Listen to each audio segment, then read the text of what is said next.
अच्छा, ये हम ज़ीरो क्यों नहीं रख रहे?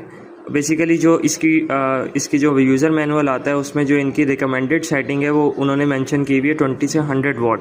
इट मीन्स कि 20 से 100 वाट के दरमियान हमें ये पावर रखनी होती है। ये हम ज़ीरो नहीं रख सकते। हमने शुरू में ज़ीरो रखी थी, उसमें प्रॉब्लम ये आ रहा था कि कभी बहुत ज़्यादा पावर ग्रिड से इंजेक्ट हो रही थी, उसमें जा रही थी, कभी वहाँ से जो है ना इम्पोर्ट हो रही थी।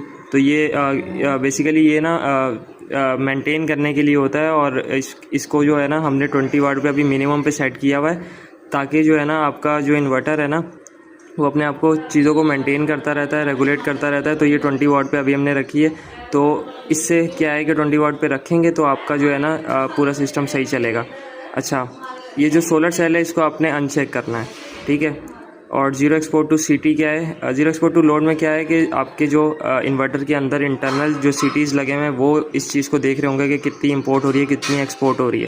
और जीरो एक्सपोर्ट टू सीटी हम जब ऑन ग्रिड सिस्टम होता है तब हम इसको यहाँ पे रखते हैं। तो जीरो एक्सपोर्ट टू सीटी में क्या होता है कि एक्सटर्नल जो आपकी सीटी यहाँ पे लगता है वायर पे, उसको वो बेसिकली देख रहा होता है कि आपकी कितनी पावर इंपोर्ट हो रही है और कितनी एक्सपोर्ट हो रही है। अच्छा, इसका मैं डिस्प्ले में भी आपको बाद में दिखाता हूँ।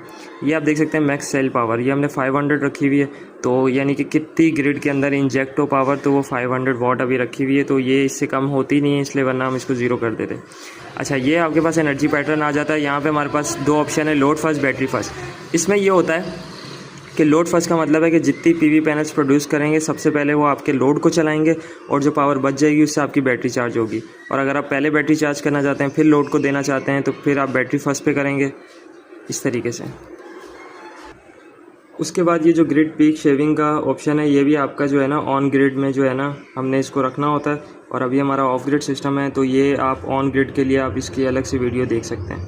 अच्छा, उसके बाद हमारे पास ये हमारा टाइम ऑफ यूज़ है। तो टाइम ऑफ यूज़ में हम डिफरेंट टाइम पे कितनी बैटरी से हमारी पावर जो है ना मैक्सिमम जाए, ये यहाँ पे मेंशन है। और ये आप देख सकते हैं, अगर हम इसको ग्रिड चार्ज पे करते हैं तो उस टाइम में वो ग्रिड से बैटरी को चार्ज करेगा, और अगर जनरेटर आपने कनेक्ट किया हुआ है तो उस टाइम में वो जनरेटर से बैटरी को चार्ज करेगा, ठीक है। उसके बाद हमारे पास बैटरी सेटिंग्स पे आ जाते हैं हम। ये सबसे मेन सेटिंग है इसमें हमारे पास। सबसे पहले अगर आपकी लिथियम बैटरी है तो आप लिथियम पे सेट करेंगे, और अगर आप दूसरी नॉर्मल आपके पास बैटरी है तो आप यहाँ पे यूज़ बैटरी वोल्टेज पे करेंगे या यूज़ बैटरी परसेंटेज पे करेंगे। बेसिकली अगर आपकी लिथियम के अलावा बैटरी है तो उसमें दो ऑप्शन है कि आप बैटरी के परसेंटेज को देखना चाह रहे हैं या वोल्टेज को देखना चाह रहे हैं। और अगर बैटरी नहीं है तो नो बैटरी पे करेंगे। अभी हमने एक्टिवेट बैटरी की है, तो यानी कि हमने बैटरी ऑन रखनी है। अच्छा, बैटरी कैपेसिटी हमारी जो है वो 5 किलोवाट की 100 एम्पेयर आवर की बैटरी है, ये वाली, ये आप देख सकते हैं। तो हमने यहाँ पे 100 एम्पेयर आवर सेट की है, और इसके मैक्सिमम एम्पेयर चार्ज अभी 50 एम्पेयर सेट है। ये बेसिकली कंपनी के यूज़र